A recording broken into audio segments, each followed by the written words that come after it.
The BHA Hospitality and Tourism Summit was one of the first opportunities for key industry leaders to get together after the EU referendum. Julie MacDonald was on hand to find out just what they've been saying. I'm certainly optimistic about domestic tourism. I think domestic tourism will get the jolt it needs from the EU referendum. I think we've got a good case to make us more competitive, particularly at home. Well, I think short term it'll be good. I think everybody will be happy to come in with a cheaper pound and they'll be visiting the UK. So I think there's good short term opportunities for hotels and the travel and tourism sector. From a banking perspective, what I can say is we're not even going to break our stride. We're carrying exactly as we are. Our commitments to our customers are exactly as they always were, and until we know a little bit more, we're not going to second guess. So it'll be an interesting time. Opportunities as well as threats are on the horizon, I suspect.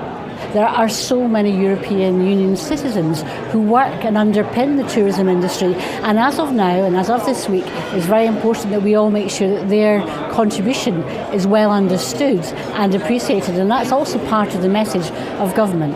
There's a lot of concern about European workers.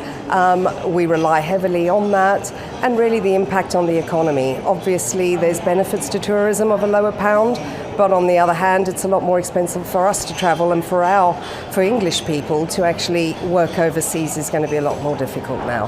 The government need to be asking, certainly the BHA, what their views are and where we are because of the amount of people that are employed in this industry. From a personal point of view, I think it might harm us in the sense that we don't know whether the freedom of movement of people is going to continue. And we will have, by definition, have to redouble the efforts to persuade the local populace to work on social hours and to work in the evenings, which up to now they've not been very enamoured of doing.